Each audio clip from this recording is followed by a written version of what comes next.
This is Ashley Kelsch, and you're listening to Life Coaching for Modern Renegades, episode number 32. Welcome to Modern Renegades Podcast. This is a life coaching podcast for the person who wants to learn how to lose themselves in the moment, not life circumstances. Each week, we will explore mental and spiritual practices that will inspire you to ask, seek, and heal. They are for the modern renegade. They are for you. Renegades, how are you today? Okay, Kanye West, shut the fuck up. I mean, if you're going to run for president, can you just be serious about it? Because we, the people, cannot right now. Honestly, you guys, like Kim Kardashian, I could actually take that seriously, without a doubt. I think she's brilliant. She knows how to manage money. She hasn't sexually harassed anyone or lied about sex. She's fucking in college right now. Like, I believe Harvard, studying social justice to become a lawyer. And you know what they say? Bitches get shit done. I am here right now officially nominating Kim Kardashian. Come on, girl. Get after it. Get after it. And some of you are like, what? But that's okay. That's actually the sketchy part about me recording these things, is that I say these things, I put it out there forever. You hear it. People later might be like, that bitch is crazy too. And then no one wants to listen. But for every 5 that don't, there's one real believer out there. So that person will tune in eventually. And going back to this Kim situation, who is not running for president, who I want to now, because I certainly don't want her husband running. Not that I don't think he's qualified. I just don't think he's necessarily going about it in a way that I want him to be serious about it. I don't feel like he's taking it serious. There's a process. But people are all up about Kim not being a business person. I mean, I just feel like she's always the first to get bashed about doing anything. And like, for example, she put her kids on a plane to go be with her husband so she could have a break. And everybody was so upset. Like, oh my God, Kim, are you kidding? Can't you even parent? Are you fucking kidding me with that? I don't know how many kids they have, but she's running shit over there. Like, I don't have a 16th. I mean, I'm like a little grain of sand of activity, and I am overwhelmed by 2 kids and a podcast. Like, my kids are taking turns wrecking cars right now. It's funny because I'm talking about it in my little recording session, but it's scary, obviously, when your kid calls you and they've been in a car accident. But it's also not funny because I'm like, that's interesting. We have now spent the same amount on repairs that we did the car, and you're forcing me to make responsible adult decisions. Like, we draw the line here. Like, now you're just going to drive your car into shit and you're going to live with that. And then maybe you'll want a different one. And you'll pay for that. So anyway, I get overwhelmed. Kim's not overwhelmed. She's not showing the world that she's overwhelmed. I really think she could be running this shit. And I don't know why everyone wants to shame her. I was talking about this the other night. Like, there's this other actress that uses the Kardashians on her specific platform as a way to speak out about like body shaming and dieting and healthy, blah, blah, blah. And she's blatantly shaming the Kardashians, and it makes no sense to me. Like, I don't get why other women are so cruel to other women. I also don't understand why people want to say that the reason Kim Kardashian or the Kardashians are famous is because of a sex tape. A sex tape doesn't make you worth $1 billion. It doesn't. There's no way, because if that was the case, we would all...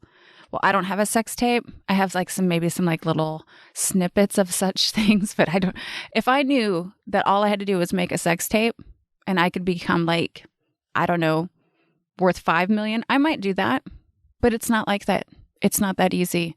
You have to be pretty savvy. And I'm telling you, she's a marketing genius.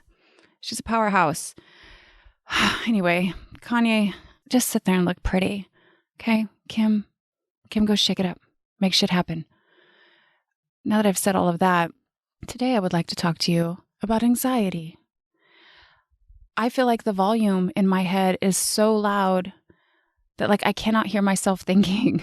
And I was in my car with my son, Nick, and I asked him to turn down the music so I could focus on on the directions. Like, I think I was looking for an open car spot at Whole Foods or something. And he called me out and he's like, that's such an old person move. And I was like, bruh, what the fuck? I'm 40. I'm not old. But, you know, when someone said something like that, of course, it questioned. I was like, why is it that when I am driving and I'm getting closer to my destination, or looking for an address, I do lower the volume down in my car. And it was true. I was that person thinking and saying like, turn it down. I can't see where I'm going. Like my vision would be more clear if it wasn't so loud. And I've noticed Faith will be having a conversation, just the usual. No, don't you remember, Mom? You said I could do this last week when I asked. And I was like, does last week even mean anything anymore? Like time means nothing. This year has been the longest day of my life. It's like all bleeding together. And it takes some serious investigative archaeological style work for me to dig into our, I'll admit, like I said, very simple life, to deconstruct when I said what she's saying I said she could do. I'm like, wait, no, I wouldn't have said that. And she says, but you did on Thursday before I went to work. And then I'm like, Thursday? Did I have the dogs that day? Yeah, no, that's not possible. Because before you went to work, I would have been on a walk with them, logging my 9,546 steps of the day on our loop that we do at that time, which means we wouldn't have been here together before you went to work. Here, let me fact check my Strava to confirm. It's really like that. Like my brain cannot function the way it used to. Making plans, staying motivated, remembering conversations, manufacturing positivity. There's just too much noise. I need someone to turn down the volume on my brain so I can hear myself think, so I can know what I'm doing, so I can remember a conversation. And then I was thinking, what the hell is going on in my mind? I've noticed at night my thoughts playing like a background song that I can't stand. It's like ruminating nation. A conversation will happen and I'll obsess about it for days. What I said, should have said, what did they mean? My kids will make plans and I'll imagine these worst case scenarios when they walk out the door. My phone rings and I'm convinced it's bad news. Something's happened to somebody. When people started going back to work and things were opening up again, I felt this rush of urgency to get it together, to keep up with everyone. The smallest of problems feel like a threat to my safety. Everything feels like a threat. And there it was. Hello, darkness, my old friend. My sweet anxiety, how have you been? I'm anxious. All that noise in the background of my mind is my nervous system telling me that things aren't okay. Ironically, I've been talking about having anxiety this year, pre-pandemic, but the thought was it's hormonal, maybe it's drinking, and I've been trying all these different things to fix it, and it's not going away. So I've come to a place, I've accepted I live with it. And in order to live with anxiety, I feel the need to understand it and proactively work with it. Do y'all know it turns out 230 million people are diagnosed with anxiety? That's a large percentage. I don't know how many more are actually undiagnosed. So we don't really know, but that's a lot of people. So what is anxiety? Anxiety is your brain's alarm system keeping you safe. It goes off to keep you safe. On one hand, you want this, right? You want your anxiety. It's leaking inside information to you. And I'm not just talking about like the thoughts, but like actual chemicals, renegades. That's right. The sensation you feel in your body, that discomfort, is your brain releasing hormones to get you ready to take flight, fight, or freeze. Anxiety is letting your body know that danger is lurking. I used to teach my clients that anxiety was, and it's very necessary. It's how humans have stayed alive and evolved. Think back to cave days. It's what kept you safe from that snaggletooth tiger looking to snack on you like the likes of your limbs. Ooh. In modern day, our brains are still designed to react this way, to look for trouble, even though our lives aren't in cave day danger. It's the response to our everyday problems around money and dating, parenting, your job, public speaking. Not actually life-threatening, but your brain freaks out. Then we entered a pandemic. Now our brains have an insane amount of information coming at it every day, proving that leaving the cave actually could be dangerous, right? There is concern around the instability of our economy. There's fear as we witness civil unrest and violence. Collectively, we're experiencing a health risk. And then you add to that your usual everyday personal problems that you had and continue to have. It's much like interest in the bank. Your thoughts about all the things going on compound your feelings, creating more anxiety. We're having a lot of stressful thoughts, and if we don't examine our minds, we are subconsciously operating from them. Most of our brains are undergoing some form of anxiety and trauma right now. We're experiencing uncertainty in a way that we never knew possible, and anxiety thrives on vagueness. This is a very real human experience. The good news is that we can tame our brain. We can actively relax our nervous system. We can manage it. All we have to do is get access to our prefrontal cortex, the part of our brain that has developed and evolved since cave days, the problem-solving part of our brain, our modern brain. When you access your prefrontal cortex, you leave your primitive brain, better known as survival mode, and you gain access to your modern brain. But to get there, it requires effort. It requires your attention, mindfulness. This takes energy. Oh, and then there's this. If you're in a panic or experiencing anxiety, you can't actually get to it. Your modern brain is kind of like an upper VIP. Nope, sorry, you don't get access while you're in a panic. You need to take a deep breath, process your anxiety, and then we'll let you in. So, here are a few steps for you when you are in anxiety. Here's what you can do. Step 1, sensations without stories. Narrate what is happening in your body without attaching a thought to it. No judgment. Complete curiosity. What is happening physically? What is the sensation going through your body? Are you short of breath? Do you feel shaky? Does it have a shape, a color? How does it move? Can you just watch it like a movie? The sensation, is it moving in a certain direction? Can you reverse the direction it's moving? Now label it. This is my body feeling anxiety. This is me feeling anxious. Remind yourself, my brain thinks I'm in danger. My brain is trying to keep me safe. Allow it to process through your system. Now, that part where I asked you, can you reverse the direction it's moving? This is called spinning feelings. Richard Bandler found that feelings usually spin in a certain direction, and that reversing the spin can be powerful in decreasing your anxiety. I know from experience, anxiety can feel like you might actually be dying. Keep talking yourself through the sensations until it runs its course. Do your best to not think of any additional thoughts. That's when the experience compounds on itself. This process will give you authority over what is happening.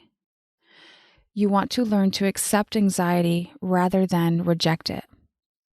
Once you've processed the initial reaction, you can bound and ground. So step 2, breathe.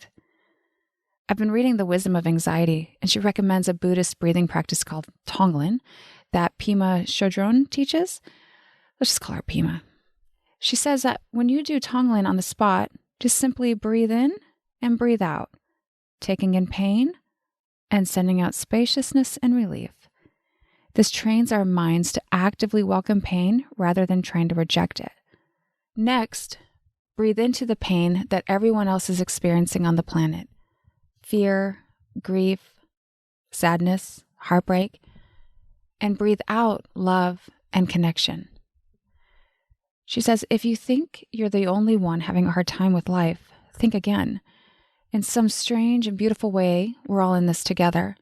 And when you can connect to the invisible web of heart strands that connects us in pain and beauty, something opens up inside and anxiety quiets down.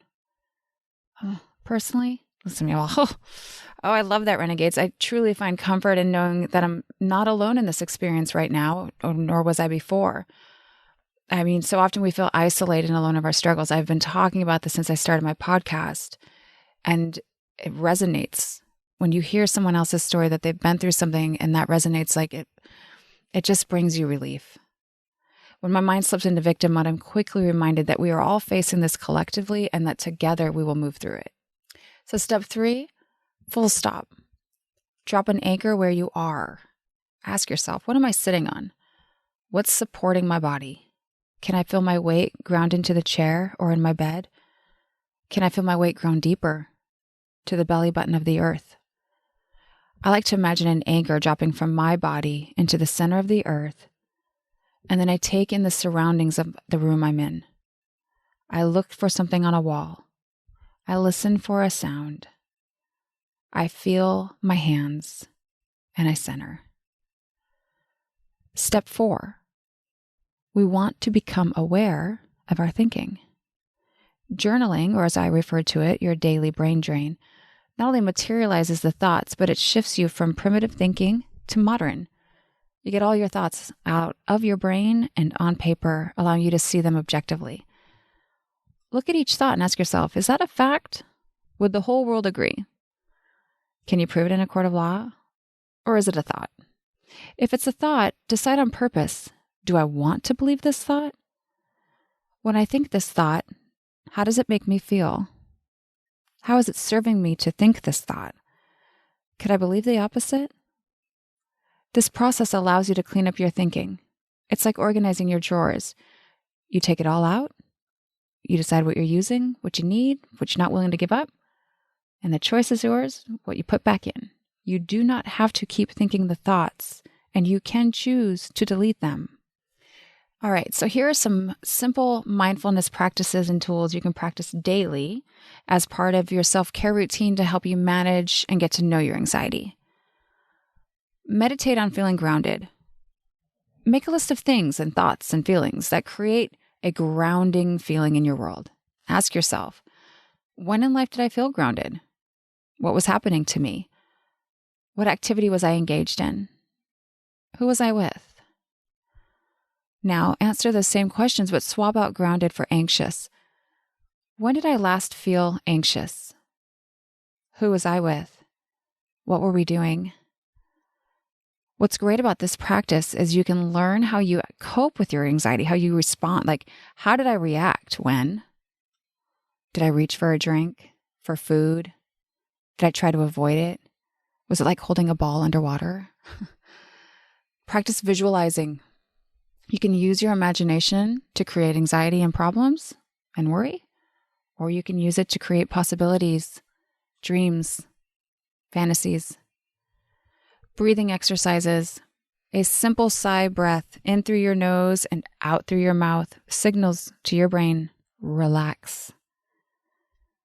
Choose mantras and affirmations that bring you peace and comfort. Repeat those 10 times a day. That will help rewire that brain of yours. Remember, shift happens. Be present as often as possible. When you're in the shower, feel the water. When you're eating, taste your food.